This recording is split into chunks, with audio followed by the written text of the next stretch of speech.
Where's your mate? Oh, right. He had a bad night. Someone snores. Yeah, he's got the same problem with me.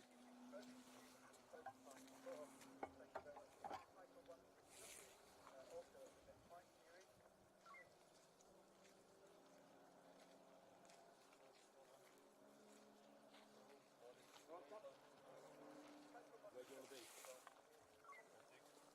Yeah. Yeah, if you're going off around into the trees, make sure you stand behind the tree line. Okay, thank you. All right, cheers.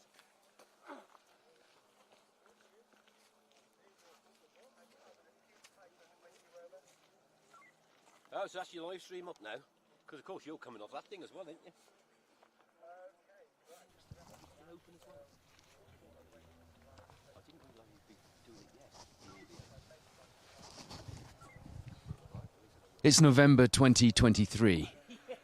A Lancia Stratos, his second going into the final day of the RAC rally, surrounded by Mark II escorts. Sound familiar? It might, if you were watching the 1974 RAC rally. What scenes we have for you today, what a story we have for you after the last 4 days. Steve Graham, Tony Graham, in that Lancia Fulvia, which has done all 15 Roger Albert Clark rallies, opens the billing on what is set to be One of the most dramatic final days in rallying I can remember in my entire rally career. We've been doing this nearly 15 years and we haven't been as glued to the results, to the social media updates and to the story as we were last night. The timing of Solberg's initial retirement and subsequent announcement that he would be restarting was unfortunate for us. We were live in the studio and we couldn't quite confirm what was going on before we closed the final live RAC rally report, which is why we went as is with what we knew, and it all played out after that, didn't it? So Oliver Solberg, going into the final stage yesterday, had a 5-minute 35-second lead in that Viking Motorsport Escort over Martin McCormack. Seb Perez was third in the Stratos. Then drama in the final stage. The messages coming out. Solberg has stopped. Solberg's blocking the stage.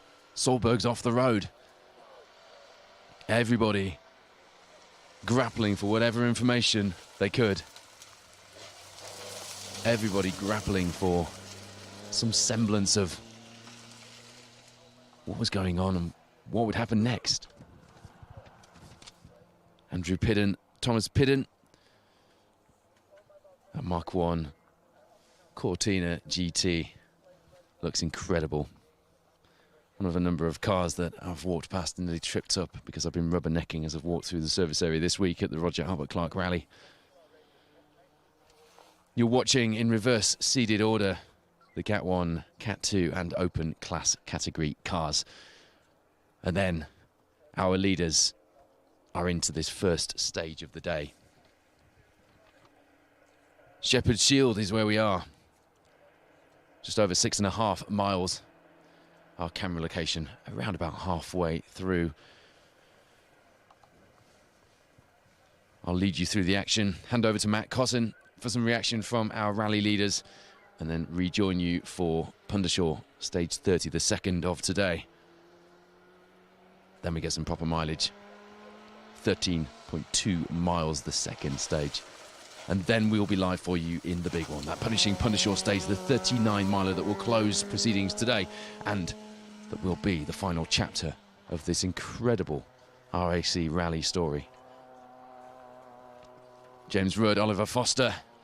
You saw them in our RAC rally report over the last couple of evenings. Firstly, the engine blowing up on that little micro. Having to go and get the junior engine from home, bolting that in and getting back out in the event. A really mature pair of lads, yet the youngest competitors on the RAC entry this year. There's Martin Linden, Ricard Fossell, just gone past. On course to finish their second Roger Albert Clark rally in a car which, not so long ago, was a bit of a staple of Category 1 here in the RAC and indeed in the BHRC as well. Volvo PV544 Sport. Fantastic car. Went for a closer look at that in service last night, and here's a man that you heard from on our coverage last night. Tony Jardine. Motoring TV personality, rally driver extraordinaire. He's done the original RAC. He's done a fair few of these Roger Albert Clark rallies as well. Carlos Racing Fuels, who are fueling Oliver Solberg with that sustainable fuel that they supply, have asked us to give a huge shout out to the Viking Motorsport team, working till 5:15 this morning to get that car ready for today after that drama in the last stage. Phil Mills runs that team. He was world champion alongside Petter Solberg 20 years ago, almost to the week. 10th of November, I think it was, wasn't it? The Rally GB back then, is that right, Wayne? And they'll be hoping for some poetry. That'll be a headline, won't it? Certainly will, with what's gone on anyway. Petter so invested in what's been going on this weekend, so excited to see Oliver out there, and probably part of him relieved to see that Oliver got into things so quickly and whatever happens now, no one can take away how impressive he's been throughout the course of this rally, can they? That is a takeaway that is already cemented for them. Goodness me, I love that. Mark 1 Cortina GT. Richard Holsworth, Harry Walshaw. Utterly beautiful. It's on for my car of the rally. I can't quite decide. I suppose it would have to be the Stratos, wouldn't it? But that's very close.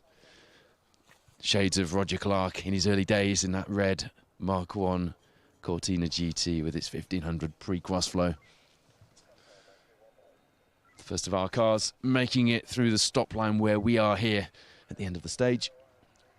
Because that's where they put a stop line, you know, these days. It's actually a flying finish. They're still competitive into our view. It's the first competitive action that we'll have seen all week, which is remarkable, really, given what's gone on. Well, personally, anyway, we've been following the feeds as you have from the studio here. And it's an interesting way to follow rallying. Here's John and Jill Carton in their MG ZR. John's rally career spanning 41 years, started in 1982. Driven some cars over the years as well. Came out of a 30-year retirement to do a couple of rallies in the build-up to this RAC Rally the Plains, the Nicky Grist stages. Good to see them out, and not a massive contingent of MGZRs on this year's Open Rally, is there?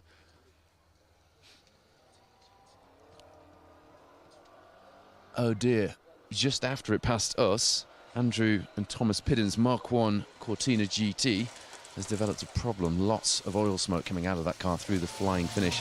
Here's a man who's been flying this week on the RAC. Pete Stimson, Mark Butler. If you're new to historic rallying, if you're of the younger generation and you're watching this feed thinking, what is that? Or you were watching at the beginning of the RAC thinking, is that a joke? A 1950s shopping car doing the RAC rally. Very robust, very competitive cars in the class, and he's proved that this week, hasn't he? In that little 105E. It'll be a lot of fun inside that little Anglia, let me tell you. There's a reason that Harry Potter chose to drive an Anglia, you know?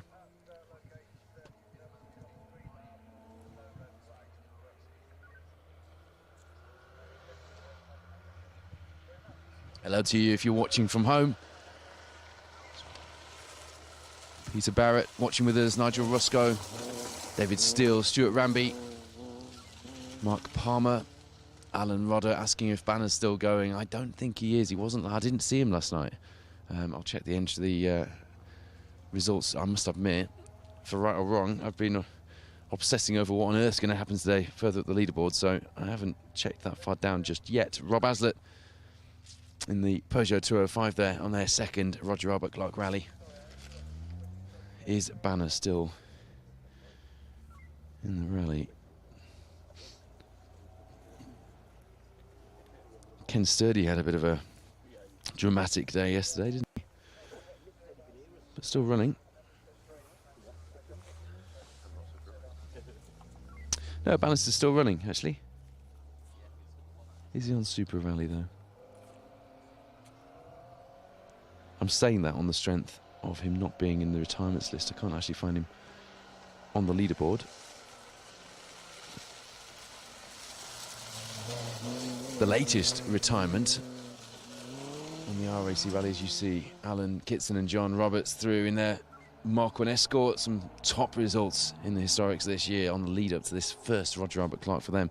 Latest retirement is the Calder Rescue unit, a mechanical issue on the road section to the next stage. The crew out, an OK board displayed in the true spirit of rallying, but that's disappointing for Calder Rescue, guys who are always out there and always helping, first on scene. Sorry you're having problems, guys. Hopefully you get it sorted and we see you at the stage end later today for that big one, perhaps. Ian Beveridge, Paul Price. How good has it been to see that little TE27 Toyota Corolla My favourite Toyota Corolla is the AE86, but that's the forerunner, isn't it? That's the car that led to Toyota's putting it all on red and going all in on the rally programme. So it's an important car. Really nice to see the variety. Neil Pryor pointing out, yeah, good point, Snowden Motorsport would have kept Banner going come what may. I'll tell you what, talking of Snowden Motorsport, we saw Mackenzie Snowden winning the penultimate junior rally 1000 round at Cadwell Park last Sunday. Seems a long time ago now, doesn't it? What an impressive young man he is. And you just saw James Rudd and Oliver Foster, I was going to say they are our two youngest competitors at 18 who've had one heck of an adventure and are now running that junior 1 litre Micra engine inside that Micra they've been having so much fun in this week. So how has it all played out then after that retirement and then announcement that Oliver Solberg was coming back out? Well, Martin McCormack, Barney Mitchell, 3-time winners of this event, although Barney's only done 2, hasn't he, because Phil Clark was in with McCormack for the first one. They lead by 4 minutes 57 seconds.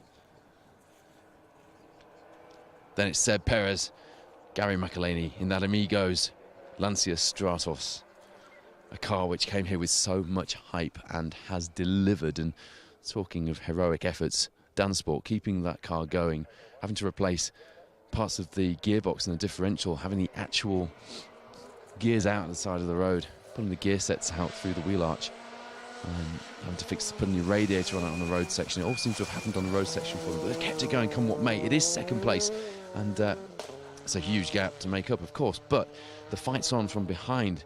Cahan McCourt, Liam Monahan in the Mark II Escort, just 15 seconds behind going into this 5th day of the rally. 15 behind. That makes it exciting, doesn't it? And Perez is nursing a few issues, and that's not him giving us rally driver excuses. He's been very laid back and hasn't done that. As you see, Gianni Nasaretta, Ismail Barra in the Peugeot 208 in the J3 class coming through. Some of the open competitors are in this opening field that runs in reverse seated order before our rally leaders come through. First on the road, Martin McCormack, I believe, this morning.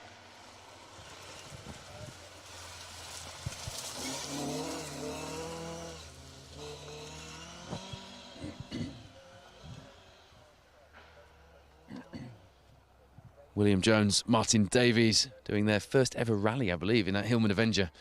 They've been entertaining this week and kept their noses fairly clean, haven't they? So yes, Seb Perez, second place, Catherine McCourt, third, and then the Solberg Escort in a chasing position. And I think we are going to see something very special today. We will see a WRC star absolutely flat chat, because that Viking Motorsport Monster Energy Mark II Escort is going to go for gold, isn't it? Oliver Solberg is just going to absolutely pin. We're going to see what perhaps we haven't seen all week. We're going to see him under real pressure to deliver. 12 seconds the gap. Fairly comfortable behind Jason Pritchard. Phil Clark having a really big struggle on yesterday. There's Patrick Messer, Natalie Messer alongside in the Peugeot 205 XS. Patrick has done the original RAC in the past. Roger Musto, Andrew Hebron up next in that VW Polo, the former Volkswagen Polo challenge car. Where did they all go? I always thought they looked really solid little rally cars when I was looking around for my first rally car. We ended up with a Ford KA challenge car. I always thought the Polos looked really solid. They commanded a price which perhaps backed that suspicion up as well. They still do when you see them go. But where have they all gone? There's even less of them around than there are Citroen C2 R2s, and I don't know where all them have gone. Behind Jason Pritchard, Ben Friend, Cliffy Simmons have had a fantastic rally. They're just 3 seconds behind the struggling crew in that North Road garage. Get Jerky Mark II RS 1800. Ben Friend, a former British Historic Rally champion. He knows what he's doing. He's been in this position before. DeVrig James, Emir Jones behind them. Barry McKenna in 8th place. Mike Stewart, Sinclair Young, who've had a fantastic rally in Cat 2. And to have a Cat 2 Escort in 9th place overall. A fair way ahead of the second Cat 2 car, which is Robert Woodside. Dean Beckett in the Porsche 911. To be fair, though, they've been having a battle in the class. Paul Thompson and Josh Davison rounding things out at this stage. Daniel Mennel, Stephen Brown. We saw Daniel's kids on the RAC Rally Report show last night. Thank you so much for sending all of your photos in. We've absolutely loved it. There is good news. Although last night was our last live studio RAC Rally Report show, we will have one last show this evening. It won't be live. We'll be recording the show before we head off on the road, but you will have a final review of the action, and we will be in this International Media Centre in the mobile special stage studio for one last RAC Rally Report show this evening, which will be out at 8 p.m. on the Roger Albert Clark Facebook page and on the Special Stage YouTube channel. I'm not sure if we'll be putting the link out in advance on YouTube, will we? For people to sign up, we'll try and do that. But 8 p.m. we will put it out later so that you don't miss the action. But we thought we'd do one final one, not only because we want to bring you a final roundup of action, and we've just loved this so much. In fact, I think I'm just going to do an RAC Rally Report from my garage just forever now, every night, because I'm going to be lost without it. But because we had so many features, and tonight John Millington, we're going to have a co-driver feature with him. We catch up with Rob Evitt. What else have we got in tonight's show? I'm trying to think, but we had so many features that we wanted to. Robin Hamilton in the Russell Brooks Heat for Hire liveried Lotus Sunbeam in tonight's Rally Report. So do tune in for that. The last time we'll be in that studio. We're looking forward to that. Owen Turner, Ryan Pickering through in there, Mitsubishi Lancer. Mark Constantine, Andrew Constantine up next in their Vauxhall Nova Sport. New build for this year for the RAC, and it is a splendid build at that. Nikki Constantine, actually, their sister, is on the stop line here where we are with the marshals, and she has confirmed. I got this third hand, but I'm sure she will correct me. She's a matter of feet away if she wants to. She confirmed it is a genuine Nova Sport, and they are super rare these days. Quite a lot of guys near me do the classic stock hatch series, and the beauty of those cars used to be, in fact my old stock hatch Fiesta XR2 is up for sale at the moment. Looks very much the same as when I sold it as well, which is pleasing. That'll be a bit of nostalgia, wouldn't it? Let's speak to Mrs. Woodford later. She'll know it's coming. I've sent her a link. The beauty of stock hatch used to be how cheap the bits were to replace, akin to racing a Peugeot 107 or something like that these days in the juniors, I guess. But even mirrors are impossible to get hold of. It's impossible to build a Nova stock hatch car to exacting technical regulations now, because you can't get things like the air intake, the induction housings and things like that. So there have to be allowances made for how rare those things are to get hold of, and how expensive as well. People are starting to remake bits, but I'm sure Andrew and Mark Constantine would agree with me. They're not remaking bits quickly enough. So fair play to those boys for building that. But like Aaron McClure building that stunning Group A. You see Lyndon Barton and Simon Hunter through in their total liveried Mark II. Yeah, Aaron McClure's Peugeot 205 GTI is a proper Group A car, and it has the original period livery from the Lombard RSC Rally as well to boot. Another exacting build. A lot of rally nerdery gone into both those builds, and I can fully appreciate that, as you might imagine. I'm trying to think what other features we've got. We did Theo Bengry last night. I hope you enjoyed that feature with Theo's Opel Ascona, and I hope that it just opened your eyes as to the heady heights that both the Ascona 400 and Theo himself reached in the year of the Ascona, the year that Walter Rule won the World Championship in the Works Ascona. Theo Bengry came 8th overall on the Manx. the year after he'd come third on the Tour of Mull. Philip Clark, Richard Bonner there in the escort, coming through this first stage of the day. 6 miles through Shepherd's Shield before we hit Pundershaw, that famous name that rolls off the tongue and makes me all giddy because I remember hearing names like that. Pundershaw, Kielder. When I was a kid watching RAC rally coverage, and here I am, having to pinch myself, presenting it as part of the team that we've had out this week, bringing you so much live coverage. Myself, Phil Bramwell, Matt Cotton, and the whole team from Special Stage and MCR Motorsport Media, teaming up to bring you pretty remarkable, I hope you'll agree, I'm pretty sure you do, coverage of this exciting rally. Hello to Roger Stoneley, who's joined us, sent me a message, say he's been enjoying the coverage from my neck of the woods, from my local motor club, as is that man, Dave Watkins, Dave Shepherd alongside in the Roger Clark, quite fitting, Timo Mäkinen, Mark 1 Escort twin cam. Best result for Dave, having brought lots of ex-works cars out on this event, was in 2005. He had Neil Duncan in with him in those days, 14th overall. The rally was just finding its feet then, second edition. Alex Hawkins joined us on the feed. I tell you what, mate, I approve of the Christmas tree. It's definitely Christmas tree time, isn't it? The tree's lit.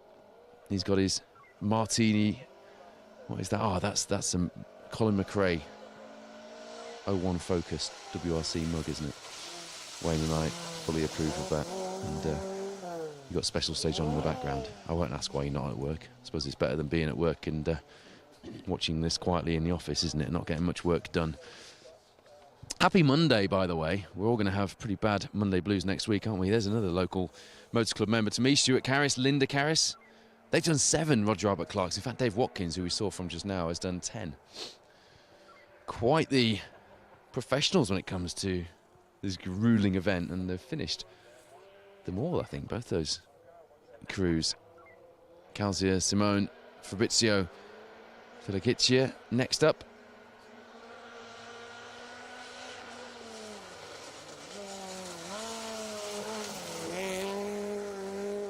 For those of you asking about a more comprehensive review show after this event, there will be a very comprehensive event DVD released by the Roger Albert Clark Rally in the coming weeks, so do look out for that. Will it be in time for Christmas, Producer Wayne? I don't think it will it? It'll be next year, early next year. So you'll be able to catch up with every single, you won't have to miss anything in that story, but we will have a roundup of action, a condensed roundup of action, the hardest job of the week. Producer Wayne condensing this dramatic 5 days, 350 miles adventure into a few minutes for tonight's RAC Rally Report that you can watch at 8 p.m. To remind you, we won't be live tonight, but if you do send in your photos of your RAC Rally adventure, whether you've been watching at home, whether you've been watching on the stages, with the family, with the other half, with your co-driver, wishing you were both out there. Whatever you've been doing, send us your pictures before the show.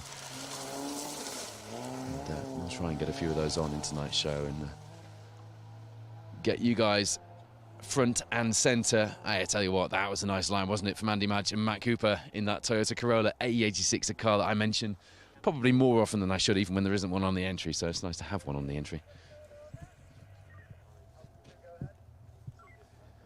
6.6 miles this opening stage of the final day, Shepherd's Shield. It is the final day of the 2023 Roger Albert Clark Rally. Lancia Stratos goes into the final day in second place behind a Mark II Escort. It could well be 1974 were it not for the drone, the Facebook coverage and a few other things.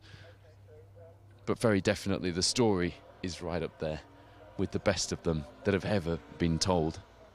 And I know you agree. It's been absolutely fabulous, hasn't it? I woke up giddy this morning knowing that we had this story to bring to you. Incredible scenes we have set to play out for us today. As you see Anthony Harrison and Marcus Pomfrey just gathering up just about gathering up that Mark 1 Escort Mexico through this first stage. It's not quite as cold. The edge has been taken off the cold here in the north of England. Don't get me wrong, it's still pretty cold. It was 2 degrees and icy underfoot coming into the stage. But given that it was -4 or something when we were in Scotland for the 3rd day of the action, it's car on the road. Alec Cooper and Mark Lanson in the RS 1600. Look like they've stopped on the tracker. No, the tracker hasn't been wholly accurate for us this week as a measurement tool for our coverage, but here comes Alex Waterman and Chris Davies in the Datsun 1600 Triple S. You know, we never did manage to catch up with Alex and get a feature, did we? It's been one of those weeks. We hung about before scrutineering. Got some photos. We got some nice video footage of the car, didn't we? Perhaps we can stick a feature in the DVD or something like that. But it's a cracking car, and as we've mentioned a few times, a bit like Ben Friend, who went straight from the juniors into a historic car and went straight to the heady heights of winning the BHRC, didn't he? A few years ago. And he's in the top 10 today, for that matter. Alex has done a similar thing. Alex Waterman could have picked from a number of modern cars. EDSL Sport run a number of Fiestas in the British Rally Championship and run a lot of European and World Championship cars as well. Could have picked any of those, but he picked a Datsun 1600 Triple S, and we applaud him for that, don't we? If you're just tuning in, happy Monday. No Monday blues for you, because we've got a full day of action here on the Roger Albert Clark Rally to go, and it is set up to be a thrilling day of action at that. Martin McCormack leads the way. Barney Mitchell alongside, looking for another win to add to their tallies apiece.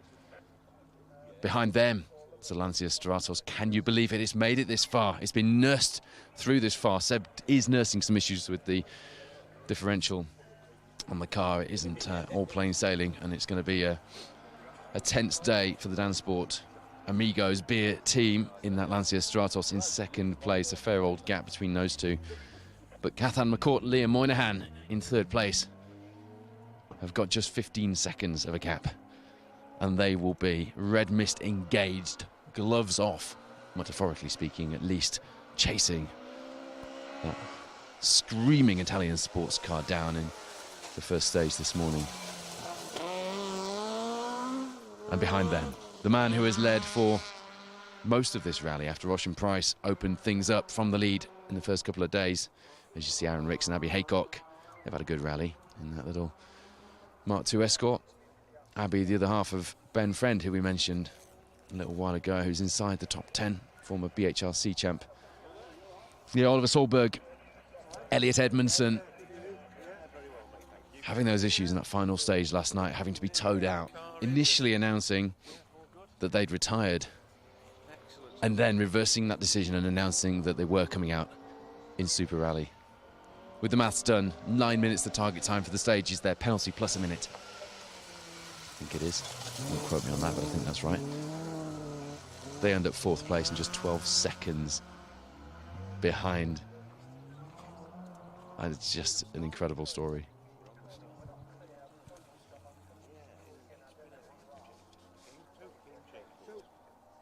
A story you guys get to watch unfold. David Hopkins, Richard Weiss spent a little bit of time in a killer-keeled ditch in front of our cameras yesterday, didn't they? But it was Conrad Boss who went large and went one better. And stuck his Escort right off the road, having to be recovered. And you're a strange bunch, because you all enjoyed watching the car get recovered, didn't you? We got requested to leave the live coverage up so you could watch a rally car being pulled out of the shrubbery. Still, not much damage. Good to go again.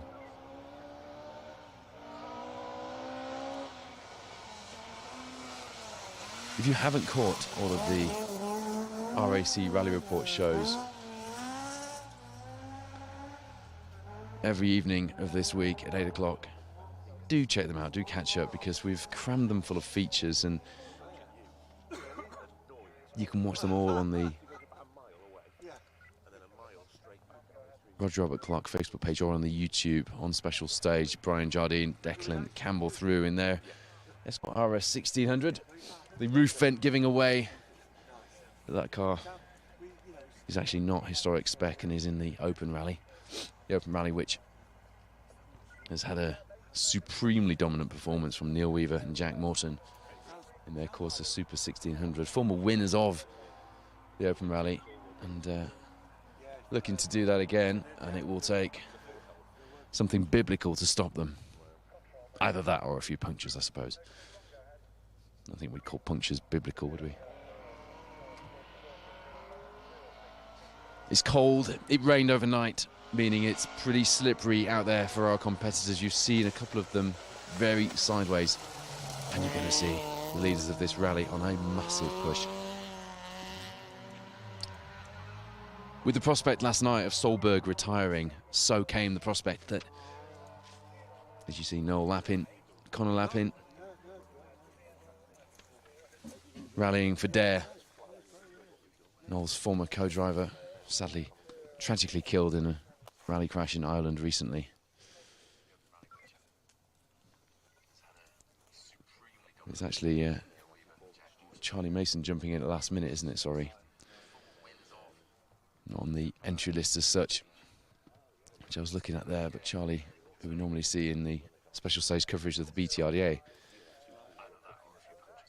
in that Rally Nuts Micra, jumping into that escort for this weekend here on the Roger Albert Clark. So yeah, the prospect of Oliver Solberg retiring could possibly have meant a bit of a coast to the finish for some of our crews with a big advantage and a comfortable margin in their respective positions. But that has all changed with Solberg's announcement to come back out under Super Rally, and within grasping distance of third place. He's what is he? 27 seconds off second place.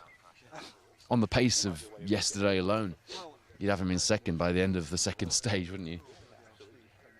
Not to decry the chances of others, but we know that Seb Perez is nursing issues in that Stratos, and ultimately a finish was the goal first and foremost at the start of this rally. He'll be pushing, don't get me wrong, but I don't think he will push too hard and risk not finishing at this late stage in that Stratos, because that was the original aim.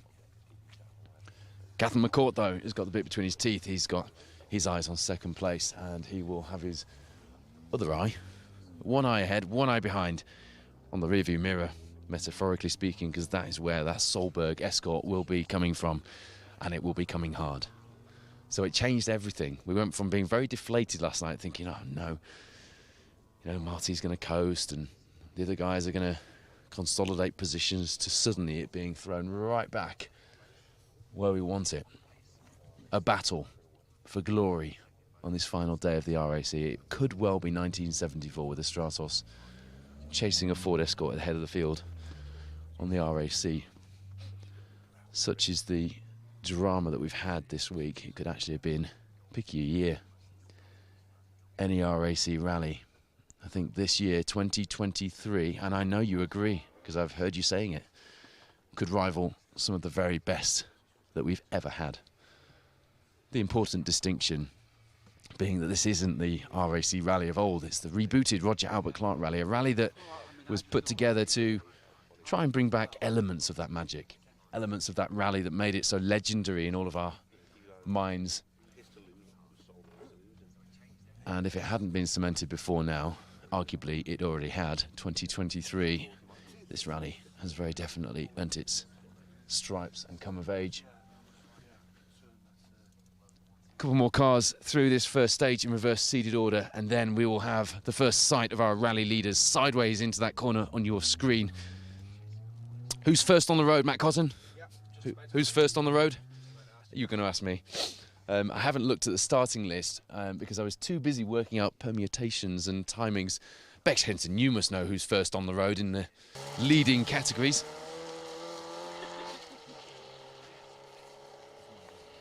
Stand by, we will let you know. I'm going to go with Martin McCormack. It should be, shouldn't it? Leading the rally, yeah. I'll tell you what, if I look at the comments, I bet somebody's already told us. There we go, no surprise there. Marty McCormack will be first out of the blocks in his first stage of the day. And after you've seen the first couple of cars through this stage, I'll be handing over to Matt Cotton for reaction at the stage end. And we'll be hanging on every word today here at the Roger Albert Clark Rally, won't we? You don't have to hang on my words or Matt Cotton's words. You'll be hearing from the competitors themselves in the next few minutes as this story gets back into life. The final chapter of what has been an extraordinary 5 days, 4 days so far, 5 days, because today looks set to be just as extraordinary with the 2023 Roger Albert Clark Rally. Shepherd's Shield, the first stage, and that is where you're going to see our leading crews powering into the stage. We'll just flick to some of the action from the second stage as well. Pundershaw, stage 30. Some bigger mileage for you in there. No Neil Weaver through yet, interestingly. Oh, he's on the start line on the tracker, so just a bit of a delay for some reason there. Pundershaw, a 13.2 mile blast. Iconic stage. The killer keel, the ditches are still very much there, still waiting. Not many ditches on this particular stage, but plenty of things to catch you out. And we're going to see, I am absolutely convinced of it, Matt Cotton, a WRC star, absolutely flat out today because he's got nothing to lose. I reckon this is going to be his most enjoyable day of the rally. This is what he's used to. This is what he does day in, day out. Pressure's off, isn't it? Yeah, absolutely. And bit between his teeth, different attitude. There's a different gear engaged in that brain today from the last couple of days, and he's right in his element. They both are, him and Elliot. We saw it 20 years ago in Margam Park when Petter and Phil took the World Championship here on Rally GB, here on, you know, these stages. I say these stages very loosely, but, you know, the stages of the RAC, essentially. And we'll see it again today. We'll see game face engaged. Oliver's been really enjoying himself the last 4 days, and he seemed quite relaxed. And he's been leading out front for, when you think about it, most of the rally, especially since Austin retired and that pressure was off there. And then it's a case of managing it. And as Matt says, this will be really enjoyable for him because actually leading out front is not only difficult because you're trained to drive flat out and you've got team manager Phil Mills telling you, slow down, don't break the car, you've got a big gap. And sure enough, he broke the car last night. So I'm sure Phil was doing the I told you so face to Petter because they were having a bit of a to-do one. Did you see that on Instagram? No. The car had come back in and Petter was looking a bit grumpy. And he said, who told them to slow down? And Phil said, we told them to slow down. He said, we? And he went, I'm team manager Petter. And then Petter just went, well, who am I? And walked off. And someone in the background said, you're just dad. And wow. It was a great Instagram. It was actually on Petter's Instagram, so obviously put on with good humour and good spirit. But that dynamic has been playing out. Now, Petter will be stood there going, just go, just go. And ignore what I said about saving the car. I don't care, just go. I would have thought it's a call to the insurance company this morning. Get that car insured. We need to protect our assets here. And that's just it. Look, we've got a 39-mile stage to round off this rally. 5 minutes, 24 seconds, the difference between him and Marty McCormack. That's that last stage. If you see the pace that Oliver's been going at, especially a couple of days previously when he was in a fight with the likes of Ocean and Chris, I wouldn't be surprised if that 5 minutes, several of those minutes could be taken back in that final one as well. And it's just a puncture for Marty, a puncture for Seb. Just the unknowns are just amazing today. They are, and the prospect of what we've got to come. If you're sat at work on Monday morning, normally expecting rally blues after an adventure like this, you haven't got them. We're going to have Tuesday blues, don't get me wrong. That's going to be a big nosedive, but you guys are going to enjoy and love this action. And Matt Cotton and I are going to go big for that last stage, the big one. We are going to be live with you right through that, and there's going to be a good amount of action with multiple cameras in there. We're both going to have a microphone, and I'm going to ensure that we're both here trying to work out the split where we can, and just going to go big on that last stage, and then we'll both jump out of the van and we'll just be in the melee of whatever drama has played out, Matt. I cannot wait. It's brilliant because historically on the Roger Albert Clark Rally we've never been able to go live because it's been in Kielder and there's been no signal, and because we've got you guys on board, everybody can share it with us as well. And the fever at that last stage, working out what the stage times are, speaking to the navigators, finding out what it is, it's just going to be mental. I won't lie. You're not going to want to miss that. So Matt and I will be live in that final stage, the big one, but right now we're waiting for the first of our leading protagonists in this epic story to come into this first stage. Shepherd Shield. Unbelievable scenes. We talk about jeopardy too much. Those sort of words get used and bandied around too much in motorsport and in sport in general. But today and this week, jeopardy has been the worst. Just every single day, something else. Even that very first day when Matt and I were stood there and we talked through what we wanted to happen from this. No one could predict what would happen after 5 days of the most grueling rally that there's ever been for 30 years. But what we wanted was for there to be a battle. And if you look back to that coverage from the first day when Matt and I were first chatting through what would happen as the cars did their first few miles, and we lost Chilman before the cameras had even rolled on that blue Wells Motorsport Escort, Matt and I said we wanted the battle on the final day. That is what we said we wanted to happen, and we didn't mind who was in the battle, essentially. We wanted as many as possible, of course, and we've got one. And it's not just, I was just looking here at my clipboard, it's not just the whole Oliver Solberg, Marty McCormack forced to first. You look at the difference between Seb Perez and Kahan McCourt, and it's like 12 seconds, something ridiculous like that. It's just absolutely crazy. Let me get this right. 15 and then 12 from Solberg to McCourt. So 15 seconds the difference. Kahan lost a little bit of time in the last stage last night. He was down to single figures when he came to us at Mount Common, but lost a little bit of time last night. He had a slow puncture during yesterday. It's right up and down that top 10 and indeed the entire field.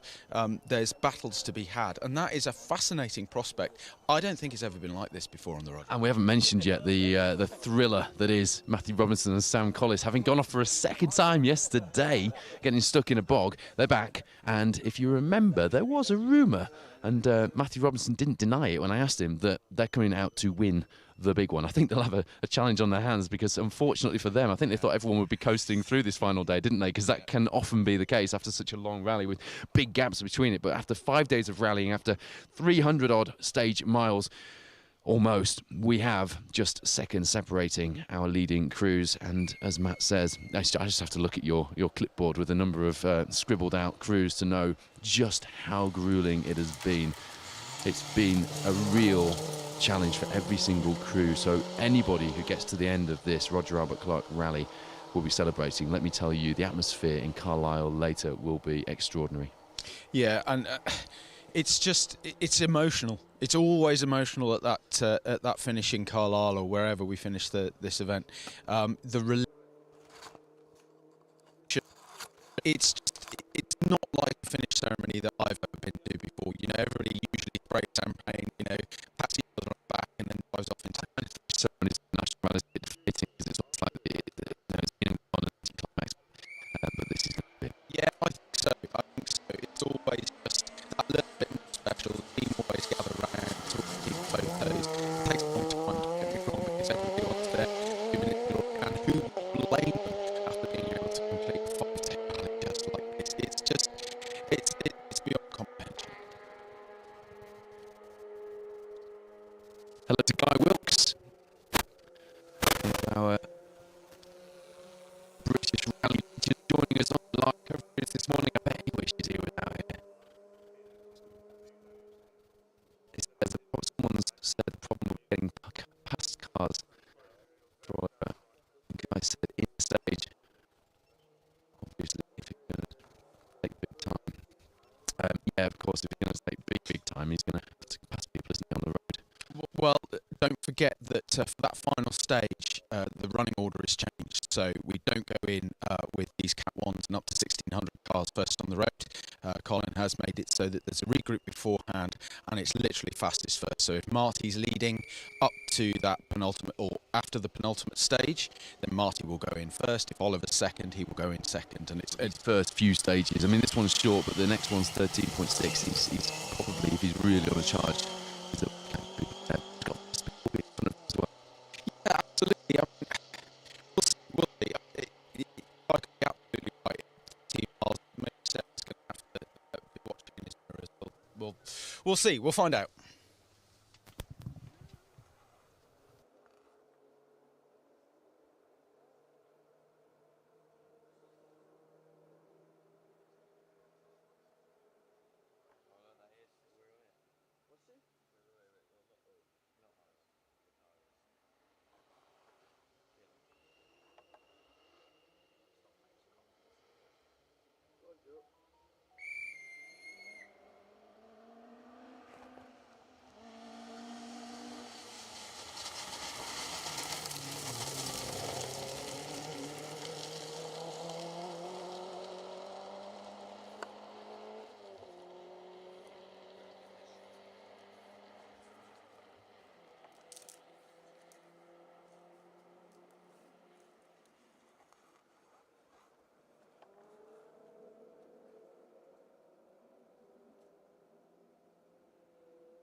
Right, so McCormack into this first stage. If you're just tuning in, this is the continuing live coverage of the Roger Albert Clark Rally 2023, and we have a big battle for rally glory on this final day. 76 miles lie ahead of us, and one of the most exciting stories that's been told in British rallying for some time. almost 50 years ago, Lancia Stratos came third on the RAC rally. Sandro Minari was the driver then. Seb Perez is driving one currently in second on the final day of the RAC rally, and that is something that no one can ever take away, whatever happens in the next 76 miles. Matt Cotton, over to you for some reaction from our leading crew, sir. Thank you, Paul. Let's step out and head over to the stop line then of our first stage of the day. Shepherd Shield, 6.69 miles in total. This one, a short, sharp shock to start the day. Just hearing from our front-running crews in that it's quite slippery, quite loose on top. There's a certain marble surface to this stage. Quite a different prospect to last night's tests over the other side of this forest. Similar location, similar region in Kielder. In fact, Hope House ends just south of Kielder Water. And then when you join Shepherd Shield, Pundershaw, Roughside and Hope House together, we can bring you a 38.9 mile stage to round off this rally later on this afternoon. First car due into there at 1:30. By the time our cars come out of there, it could be very late indeed. But we're looking forward to that. But first, let's see what kind of times we are going to be seeing from our front-running crews in the cold. A little bit of low sunshine as well, although the cloud cover should keep that at bay. That was a problem in Scotland for some of our crews. Don't think it should be too much of an issue here in Kielder Forest, though. And in fact, Bex, you might be able to see the flying finish there from your camera. You can see that. Brilliant. Marty McCormack then, Barney Mitchell.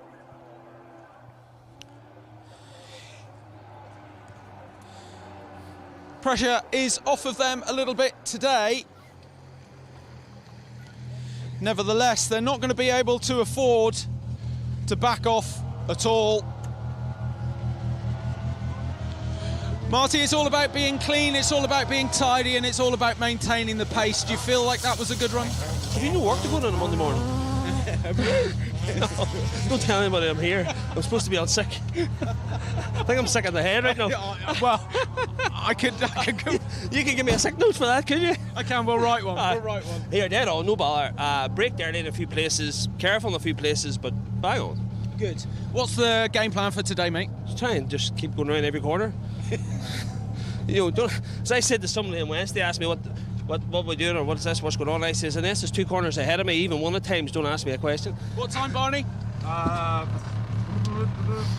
20. 8, 7, 6? 6:20, I think. Yeah, 6:20. Good man. Thank you very much. Benchmark so far then. Marty McCormack, Barney Mitchell, 6:20. That's your time through this stage. 6.6 mile stage in 6 minutes 20. Those anoraks out there, you can work out that average pace, but it's hot. It's hot. Great reply from Marty McCormack when I asked him what the plan was today. Keep going round every corner. That man has come out with some classics. I need you all to watch all the live feedback over the last few days and note down everything that Marty McCormack and Barney Mitchell have said. And what we'll do is we'll do some memes for the next 5 years because it's brilliant, absolutely fantastic. Famous one he said, I know we've talked about this a couple of times, he said, with his pace a couple of days ago, he's like, Matt, what's the rush? Oh, the scream of the Stratos. Coming around that flying finish. A 90 left around.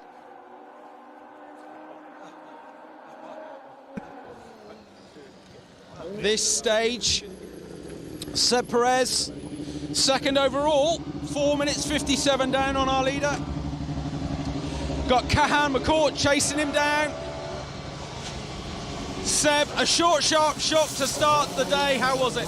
All right, we've got a starter motor problem, so we're going to have to shoot, I'm afraid, but that blew the cobwebs off in there, but yeah, it felt good. What time, Gary? 6:22. 6:22. Good time.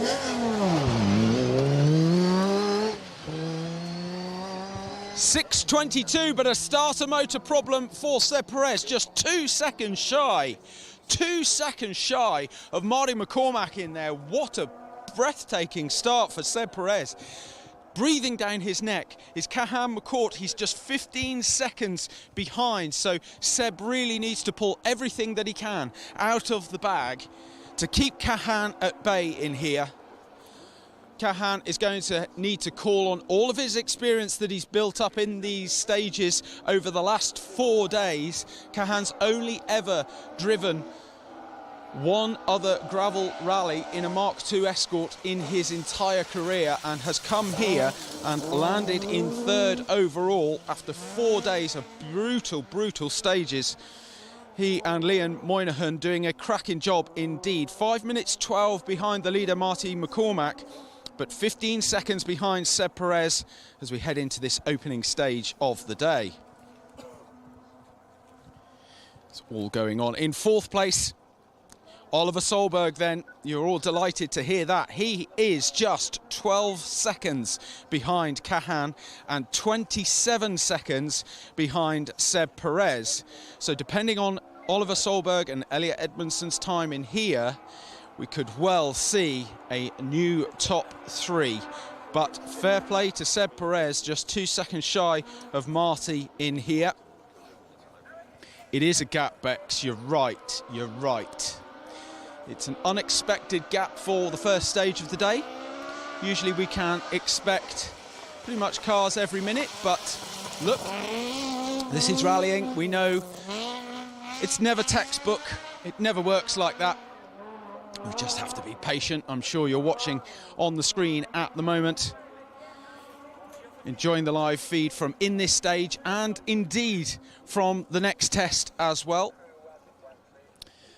We're here at the end of Shepherd Shield, the opening stage, 6 miles. Pundershaw, the next test, 13.2. Can hear a Mark II now, I think. Oh, quite wide there. He's off. Oliver's off. Round the corner. Guys, some breaking news. It sounds like Oliver could be stopped in there. Cahan, is Oliver stopped? He's off in there, just about 3 corners from the end. No, he's alright, they're out and the OK board and all's up. Cahan, what was your time?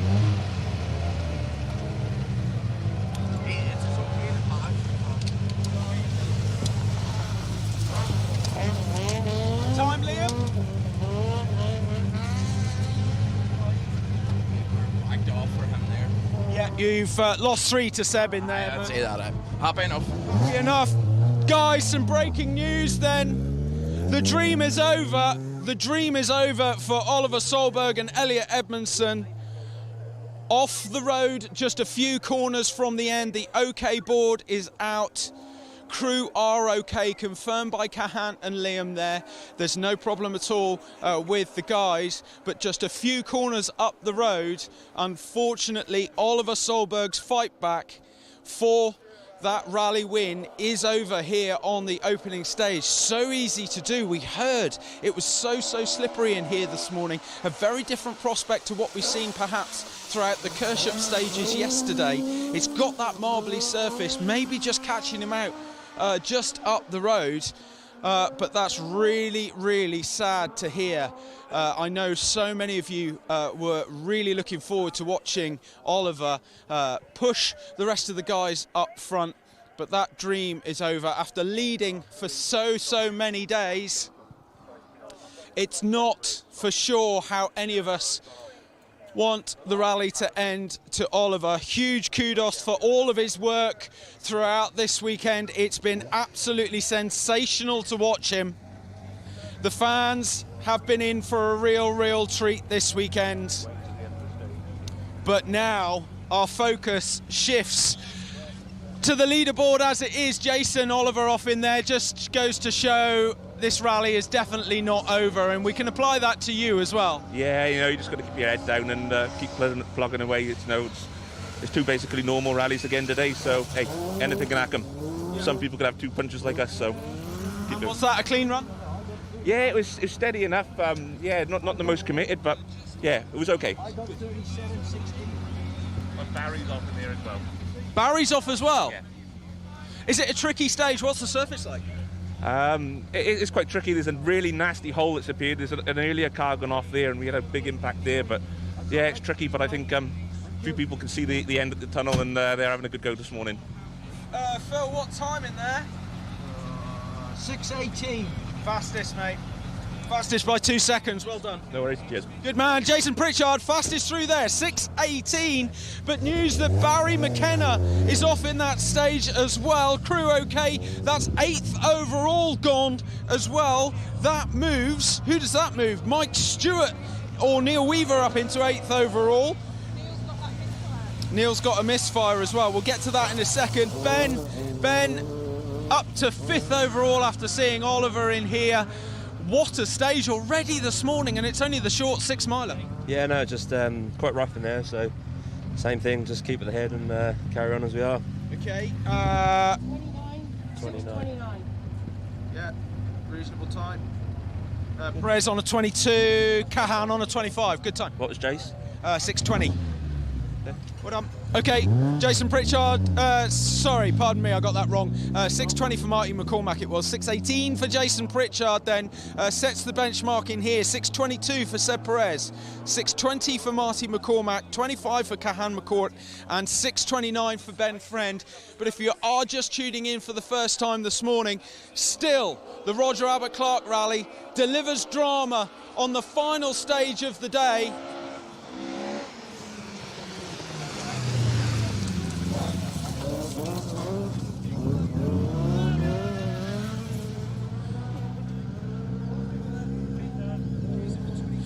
Dufferig James just...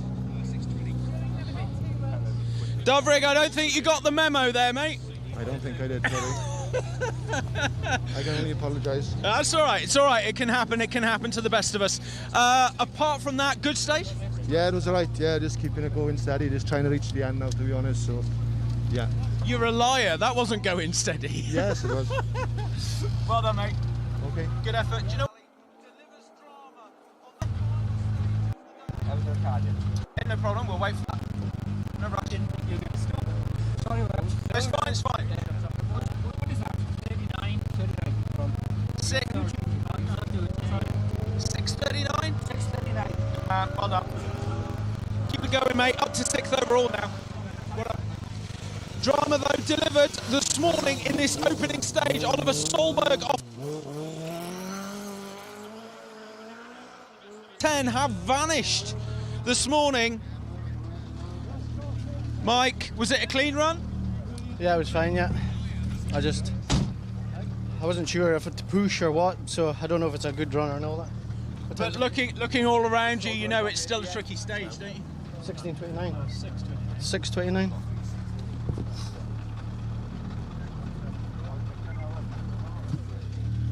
Same time as Ben Friend. Okay, spawn. Same time as Ben Friend. 6:29 for Mike Stewart, current leader of Category 2 as well in that Mark 1. Paul Thompson. Paul, 11th overall, heading into this stage. It does get you going. You started that stage 11th overall. I can tell you've ended that stage 9th overall. Crazy, innit? Crazy. Just cars everywhere again.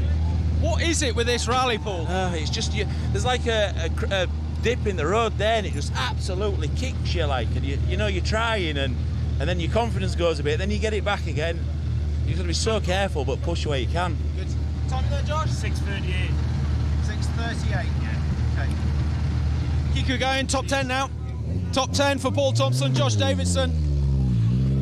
Absolutely mental start to the day. We couldn't believe that the Roger Albert Clark Rally would continue to deliver the drama over the last 4 days, yet still we sit here on day 5 and it's just not stopping.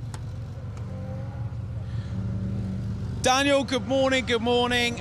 Oh, please tell us that was a cleaner run for you. It's been drama aplenty so far. Yeah, it was a bit tricky in there, I must admit, but yeah, no, it's clean. All good.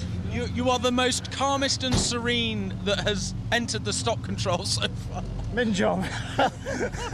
Fingers crossed it carries on like this. Yeah, I hope so too. What time is there, Steve? 8:34, I think. 8:34. I think. Okay. That's fine. No bother at all. No, 6:34. 6:34 it'll be then. Yeah, sorry. I was going to say, I was looking at them sixes out.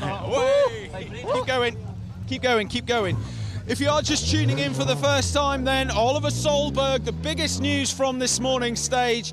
Oliver Solberg ends his RAC dream here in Shepherd's Shield, off the road, a few corners from the end. Devastated to hear that. Easily done, though. Richard, was it a specific surface in this stage that I think's caught a couple out, or is it just the nature of the ditches? Yeah, it just seemed hard work. I just said to Jim, I said that was hard work, 6 miles. It was a real hard work stage, yeah. So. Just the surface changed, you think, or is it not flowing as much? Perhaps? Yeah, I don't know. It just seemed odd. I don't really know much. I just said to Jim, I'd rather done 17 mile yesterday, them stages than 6 in there. Okay. What time in there, please? 6:46. Okay, yeah, about 20 down, but keep it going. Well done. Thanks, Rich. Richard Jordan, James Grattan Smith, 6:46. Fastest time, though, Jason Pritchard, 6:18. 6:20 for Marty McCormack, 6:29. 6:22 for Seb Perez, 6:25 for Kahan McCourt. That's the times coming through here. This man was forced to park up yesterday. Sadly, out of a good position overnight, but we rejoin again today, and just proof, I think, that it can still go easily wrong for so many people in there. Yes, you can. Obviously, you can see Oliver there in it. Yeah, nice. Yeah, yeah, we just got the car back out again and just carry on in it. And so it's just to try and get to the end, get a little bit more seat time, maybe enjoy it a bit more, perhaps. Yeah, just there's no pressure, just go out, have a bit of fun and a bit of experience, really. Good, good. What time in there? 6:39. Okay. Well done. Yep, good time. Dovrig was a 6:39. There we go. The Welsh boys comparing times. Yeah, we do need to push on. We'll just have a quick chat then with Vivian, and then we need to head off to our next stage, but you will see some more coverage online. The beautiful sight of Shepherd's Shield here, and of course Pundershaw, the next stage coming right up. Paul will be with you throughout Pundershaw for our top cruise, undoubtedly. Vivian, good morning. Safely through that one, that must be a relief. Aye, steady. I actually felt a wee bit sleepy getting going, but with a clean run and plenty of lads off in there for such a short stage too. Well, you've made up 2 places just by getting to the end of here, you know. Aye, we'll just keep the head down and see if we can keep going at this stage. What time in there? 6:43. Yeah, conservative but solid. Well done. Vivian. Okay, that's us here from the end of Shepherd's Shield. Drama aplenty then this morning. Oliver Solberg ends his RAC dream just a few hundred metres up that road. Crew all okay, and so does Barry McKenna, out of 8th overall. That leaderboard is experiencing a massive shake-up already this morning. Still, this rally delivers. We have 4 more stages for you today. If they're anything like this one, you're not going to want to miss a second of it.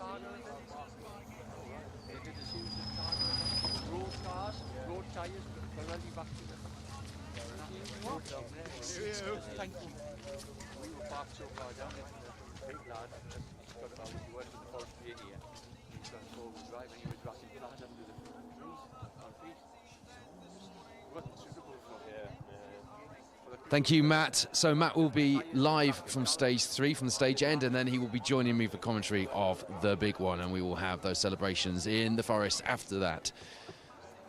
And then tonight we have the RAC Rally Report, a recorded show to round things off after an incredible week. Drama then on this very first stage of the day, and that has been the theme all week. Matt Cotton nearly had an off himself there. Luckily not on camera, luckily for Matt, that is. So drama from the very first stage. Oliver Solberg is off the road, not far from where we are. So we are going to try get some reaction from Oliver. So we will be bringing you some more action from this first stage.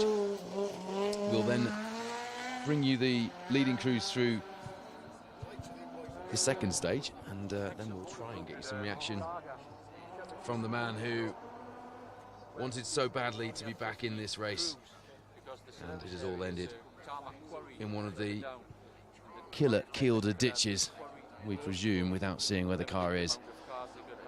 How many times have we heard that in the history of this sport and in the history of this rally, both as it is as the Roger Albert Clark and back in the day as well. So the second stage, Pundashaw is 13.2 miles. Pritchard now on a charge and seems a bit brighter in his outlook, doesn't he? Doesn't seem like he's quite as dejected as he seemed yesterday, which is good, obviously. Nice to see. So it might mean a big push as well from Mr. Pritchard going into the next stage here. What can he do, though? The big battle now between Cathan McCourt and Seb Perez, of course. Keith McIver, David Burns through this first stage of the day. This is Shepherd Shield. Welcome along. This is continuing live coverage of the 2023 Roger Albert Clark Rally. I'm Paul Woodford, and you just heard from Matt Cotton, who will join you for stage end reaction from stage 3, and then be back with me for commentary of the big one, the 39-mile stage through Pundashaw to finish the RAC Rally. What a day it has been so far, and we are just minutes into this final day of competition. 76 miles, roughly double the mileage of a national rally, still yet to go.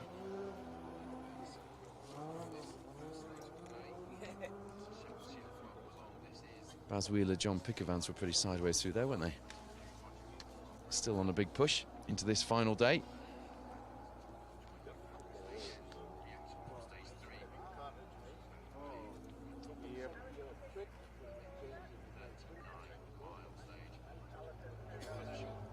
Don't forget, if you've missed any of the coverage over the last 5 days, and you can catch up with it all on the Roger Albert Clark Facebook page and on our special stage YouTube channel, including those RAC rally reports crammed full of special features with the cars, the stars, and people behind the scenes. There we are. Steve Bannister, we were talking about him earlier when we didn't appear on my initial results this morning, but there he is. He knows not to make any silly mistakes today, doesn't he? Our only competitor on the entry to have taken historic and open category victories overall. 2007 with Kevin Ray in the historics, and 2004, 5 and 6 with Kevin in the open rally. Callum Atkinson alongside for this year in that familiar white Snowden Motorsport Escort with the familiar red stripe down the middle of the bonnet.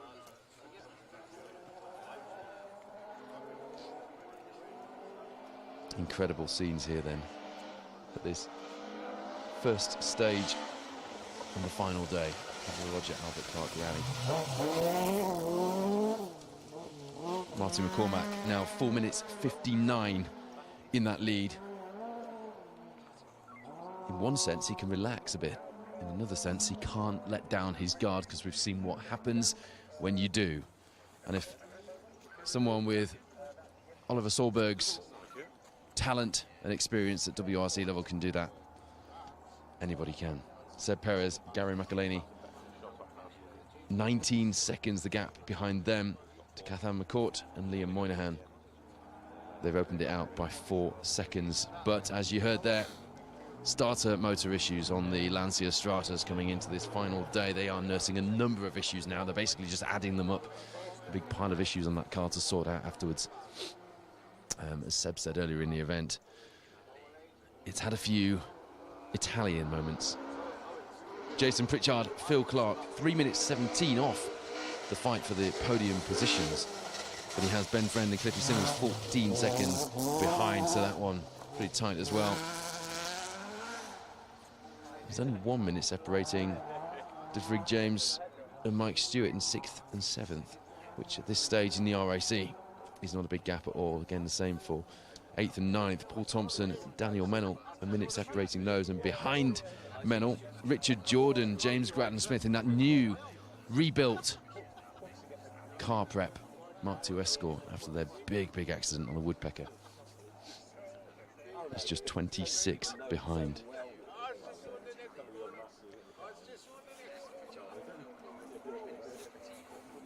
Whatever you're doing today, whether you're on a day off, maybe you took a day off to watch the RAC final day coverage. If you did, hats off to you. Whether you're at work, I'll keep my voice down if you're at work and it's on in the background, shall I? Wherever you are, great to have you tuned in with us for this live coverage as we go through this final day.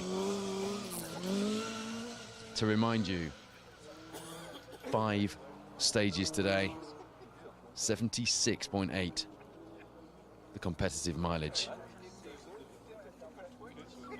Ignoring those first 2 stages, 2 stages in Scotland were cancelled on Friday. The stage mileage 334 miles in total, including the road mileage. That's 1,218 miles our competitors would have done. Just let those numbers sink in, and then let this spectacle sink in. The Lancia Stratos in 2nd place on the last day of the RAC rally, being chased down by a Mark II Escort, chasing a Mark II Escort. Last time we could say that, I wasn't here to say it. It was almost 50 years ago, 1974, when Sandro Minari came 3rd. Can Seb Perez go one better and make history? It might not be in the World Championship now. It might not be the same bloodline in this event as the last one, the Lombard RAC rally, as it was then. But it's very much the same event at heart, with so many similarities, and that is by design. This has been designed to recapture some of the adventure and endurance of the original RAC rally. So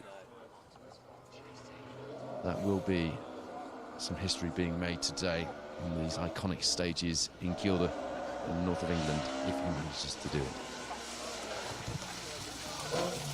To remind you, we're going to go and try and catch some reaction from Oliver Solberg and Elliot Edmondson, who are now forced to watch the rest of the rally play out from one of the Giller Kielder ditches, that Viking Motorsport Monster Energy Mark II off the stage. A mere few hundred meters from the finish. That big push to get back some time from their Super Rally penalties from retiring initially yesterday was on, and it ultimately was too big a push. I don't think we've had a day, have we, on the RAC this year, when there hasn't been drama in the opening stage. Today is no different. We should have known, and I guess in some ways we probably did. Remarkable is a word we could use, and there are a few others we could use as well. Do not underestimate the feat of endurance for every crew who has got to the end of this rally, even those who are super rallying, having retired and come back into the competition.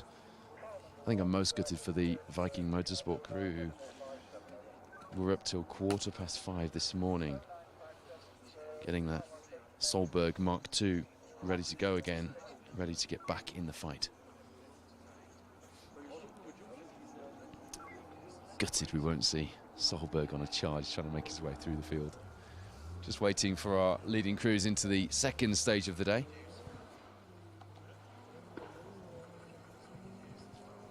.6 miles through Pundashaw.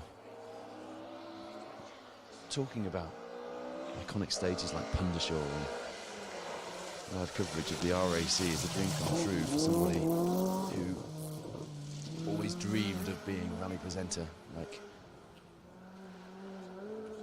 the legends of the sport, William Woolard, Steve Ryder, Tony Mason. So, if I can indulge for a moment, I can say the same is true for Matt Cost and Phil Bramwell as well, having spoken to them about that very subject. It is very exciting to be here and to be telling this story. Martin McCormack into the second stage of the day. 13.6 miles through Pundashaw to go.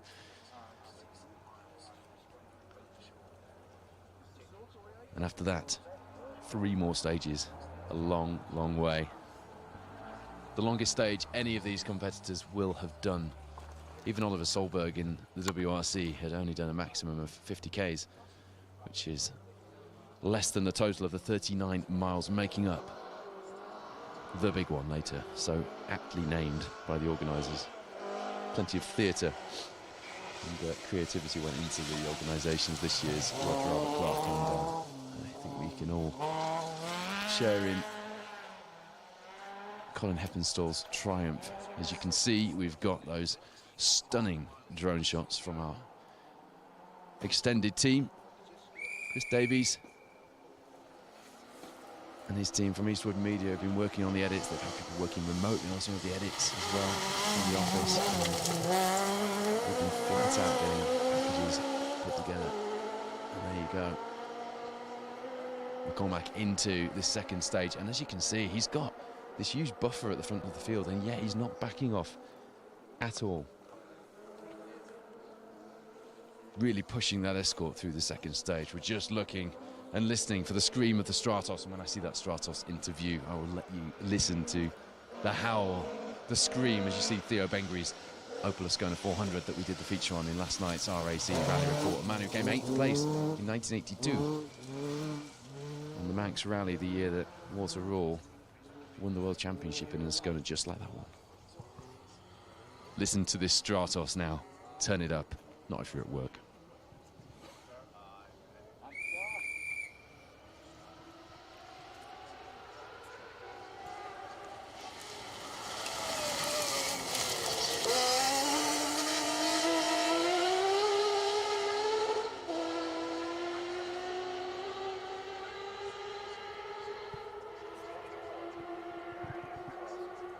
The Stratos then nursing problems. A diff, possibly a gearbox problem from yesterday. The steam we saw yesterday, there was a broken water hose, so that's fixed. But a starter motor problem today causing some grief. Seb Perez looking stressed at the stop line here compared to how he's looked for the rest of the event. You know, the pressure's on for him as well. And he'll be putting most of that pressure on himself.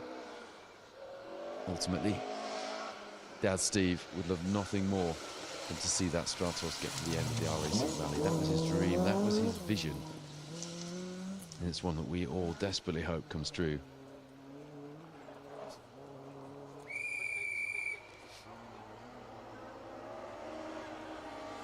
Cathal McCourt then, Liam Moynihan in that yellow Mark II Escort coming through this second stage from the shore. Although it was wet to start, it did dry out, and now you can see the wipers are on, and oh, Cathal on a big push. He's got 19 seconds to make up on that howling Lancia Stratos up ahead. The question is, has he got what it takes, and has that Stratos with Seb Perez and Gary McElhaney with its oh-so Alitalia-esque Amigos livery got what it takes to hold off the charge from behind?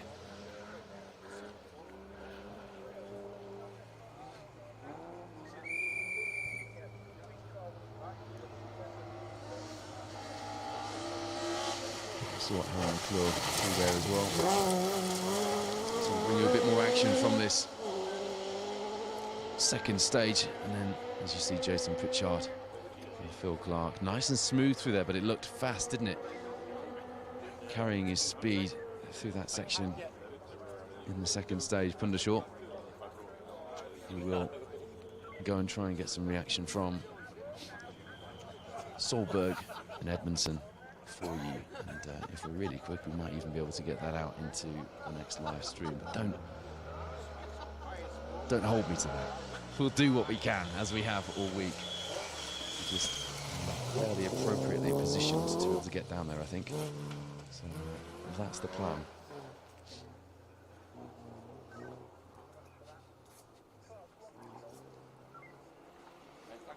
Don't forget to look out for a rather special competition this evening on the RAC Rally Report. A chance for you to win a scale model of Seb Perez's Amigos tequila-flavoured beer, sponsored Lancia Stratos on rally-models.co.uk. That competition will be in tonight's RAC Rally Report at 8 PM, along with a roundup of action from the week, a condensed roundup of action. And some more features as well, including legendary co-driver John Millington, who joined us on this week's Roger Albert Clark Rally alongside a member of the Yorkshire Rally Mafia, Mike Reed, in the Mark II. Robin Hamilton as well in the Russell Brooks Andrews Heat for Hire Lotus Sunbeam will be joining us on the show tonight. And a few more features as well to round off a week of live and studio-based coverage of this 2023 Roger Albert Clark Rally. But before then, we've got loads more action to bring you, and we will be bringing it to you live. Matt Cotton with the stage ends on stage 3. Up next after our live feed, in Rough Side. And we will be live. Myself and Matt Cotton at 1:30. I tune in just before, so you don't miss anything for the big one. The final hoorah. But whose hoorah will it be? Who will be enjoying those chaotic celebrations at the stage end?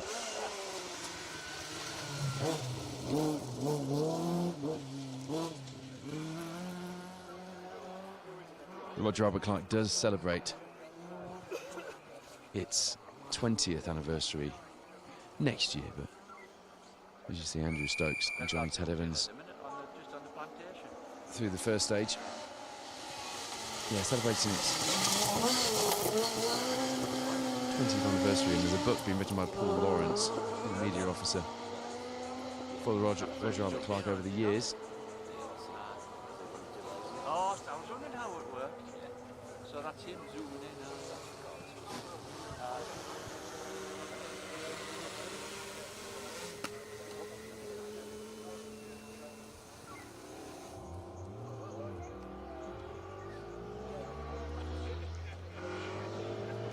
Mike Stewart and Sinclair Young have had a stellar Roger Albert Clark rally. You saw them through there in their Mark 1 Escort. If they keep this pace up, they'll win Category 2. And at the moment, they'll be doing that from 5th place overall. But as we've said all the way along, nothing is set, nothing is certain. There's still a battle to go on these stages, and it's still the biggest really challenge of all. The crews haven't got it easy on this final day of competition. Our second in the north of England in the Kielder Forest complex, a complex which is already, with its infamous killer Kielder ditches, caught out a number of our competitors, including leading protagonist Oliver Solberg. A recap of the times at the head of the field then. 4 minutes 59. That big lead for Marty McCormack. Barney Mitchell. Barney going for win number 3. McCormack, win number 4. Perez, McElhaney in the Lancia Stratos in that second position. Not a lot of chasing to be had. More there to pick up the pieces at this stage, I would say, in that second place. But 19 behind them is that yellow Escort that you just saw through the second stage. Pundershaw, Catherine McCourt, Liam Moynihan, Diffrig James, Emir Jones behind them, but it's a big gap. And he gets a bit tighter towards the back end of the top 10. Mike Stewart, Daniel Mennell.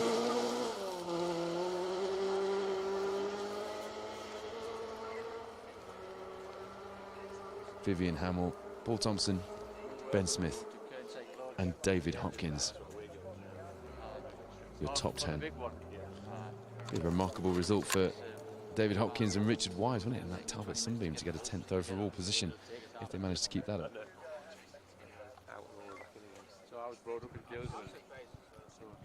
Hello to Neil Hunt, who's joining us on the coverage. Oh, so if we've got watching with us from home or from work, I think the voice down if you're watching from work, as I just said. Steve Marin, hello to you. Anton de Croxlett cheering on Jason Pritchard. Doug Small enjoying the coverage. He's been dialed in all 5 days. I'll tell you what, so have we. It's been hard to keep our eyes off Ingram, Paul Turner, not that one. Christopher Ingram. Just passing through this first stage. There's actually Jordan James Grattan Smith. Wipers on. Rear tyres scrabbling for grip in that Mark II. The confidence back inside that car for that pair after the big accident just a few months ago on the Woodpecker.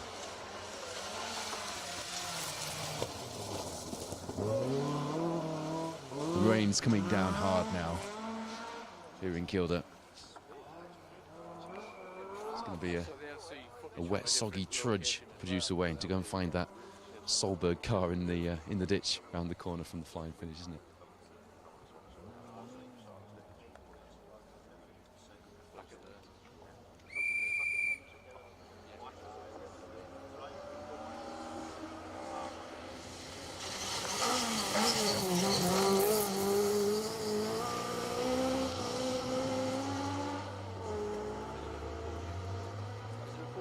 Neil Weaver, Jack Morton still lead the Open Rally, as you would expect. It's a massive gap now. I almost don't want to read it out. 17 minutes, 20 seconds in that course of Super 1600. Aaron Ricks, Abby Haycock in third place now, with Brian Jardine, Declan Campbell splitting them. Noel Lappin and Charlie Mason in fourth in the Open Rally. And fairly emotional rally campaign for them. We'll wrap things up there from the first and the second stage here on the final day of the Roger Albert Clark Rally. Our live coverage continues on the Roger Albert Clark Facebook page with Matt Cotton very shortly, live from the stage end of stage 31, and then we will be live 1:30, which was before, for the big one, the 39-mile finale in Pundershaw. We will see you then as our live